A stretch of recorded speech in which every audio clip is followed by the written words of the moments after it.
Келесі сөздің тізгінін берейік. Бүгінгі қуанышқа келіп отырған, бұрыннан келе жатқан құда менен құдағайға деп, әулеттің бұрынғы құда-құдағайларының есімдерін атаймыз.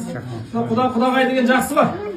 Құда мен құдағайдың үйіне барып қайттым дегеннің өзі бір үлкен қуаныш. Ақтөбеде бір құдасы мен құдағайы құдасының үйіне барып, құдасы 100 грамдатып отыр, құдағай ештеңе ішпейді дейді. Құдағайдан келіп құдасы сұрайды дейді. Құдағай ақ ішесің бәтсе жоқ депті, қызыл ішесің бәтсе жоқ дейді, ана ішесің бәтсе жоқ дейді, мына ішесің бәтсе жоқ деп жындарып кетіп құдасы бармайды. Жалпы біздің құдағай не ішеді десе ақ айтады, ол ештеңе ішпейді. Ол тек қана қан ішеді деп бар. Сол сияқты біз ауқын десе отырайық, алып отырайық, оның ешқандай айып жоқ деп жатырмыз. Келін алған жақсы қазақта. Алған келін ақылды болса одан да жақсы. Сіздерге қатысы жоқ. Ақтөбеде бір атамыз келін алып, әжеміз өмірден өтіп кеткен. Келіні жалқаулау болып ұйықтай береді дейді. Атам айтайын сізге алады. Нестерін білмей бір үйінде жалғыз мышығы бар екен, аулаға алып шығып атам ұрып болды ма қалдырмай. Тамақ ішесің ұйықтайсың деген бәлесін деп. Келін аулаға ат шықты, қолында сыпыртқышы бар.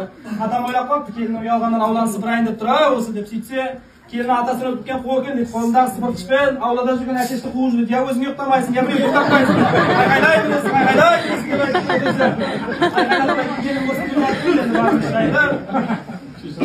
жалғастырып отырайық. Айтылған тілектеріңіз әдемі тілектер айтылды. Соның бәрі қабыл болсын. Қазақ үйренген жақсы ғой. Бұрын ата-бабамыз үшеуден төртеуден алған.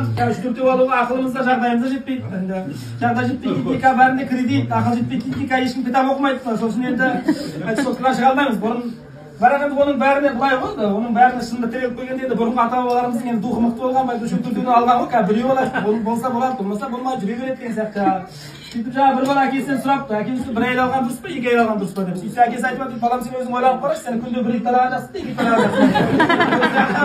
Бір құдай осыған құлағымызбен Алланың маңдайға жазылған 5 күн өмірін күшті қылып өткізсеңдер, соның өзі бір бақыт деп жатырмыз.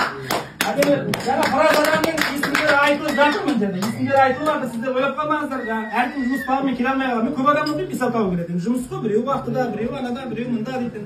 Қазір енді сондай ғой, жұмыстан қалсаң тағы болмайды деп жатырмыз. Жұмыс дегеннен шығады. Бір ауылдың адамдарының бәрі вақытында жұмыс істейді дейді. Жарғамыз жақта ма, осы Байғанин бір ауылында. Біреуі кетіп жатса, біреуі келіп жатады дейді.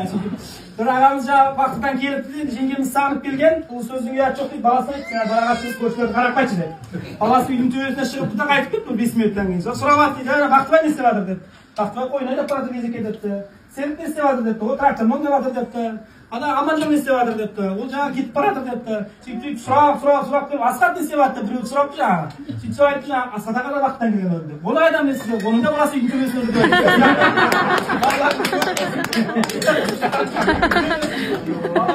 Бақыты дейді, қай жақтың баласы қуаныштың басқара қатқан дейтін болсаңыздар, өзіңізді таныстырайық, қай жақтың баласы деп отырған боларсыңдар енді. Мен өмірге толқында тербеп жатқан көлде келдім, сол толқында жыр болып тербел келдім.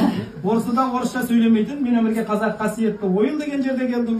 Жаныма жырдың жиып парасының, жыр айтып талай жерде таң аттырдым. Кіші жүзі тараған алты әлемнен кете деген рудың даласымын. Жырын жаттап Мұқағали дананың, жусанында ойнап өстіп, ойыл деген даланың, жанарымның өлең жазған жасымен, баласымын ханның емес қараның, ал бүкіл әлем танымаса да жер жанаты, сіздердің алдарыңызда қызмет көрсетіп жатқан ойыл өңірінің ер қанаты деп маған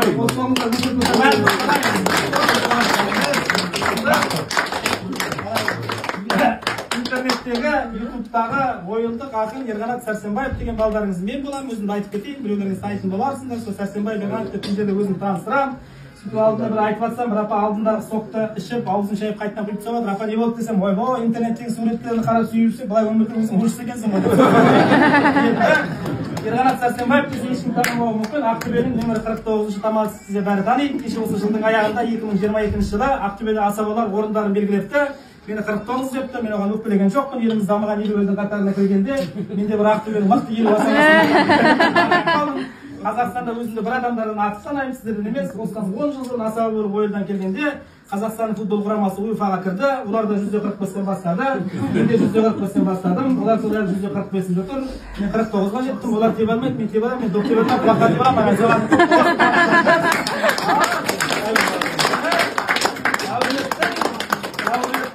Бұрынғы құда-құдағайлары деп айтсақ, құда-құдағай деген жақсы. Әулеттің бұрын құда-құдағайлары болса, ар жақтан келіп дайындала берсін. Құда-құдағай деген жақсы. Ақтөбеде бір құда мен құдағай басында араласа алмай жүреді, қайдан келсің артынан? Құданың үйінен келді. Құдағайдан шай ішіп, ағайын туысқан ұрып береді, құда кетеді. Ақтөбеде бір екі құда болды, әр су от сайын бір-бірін көрмесе тұра алмайды. Сол жаңа бір арман мен мақсат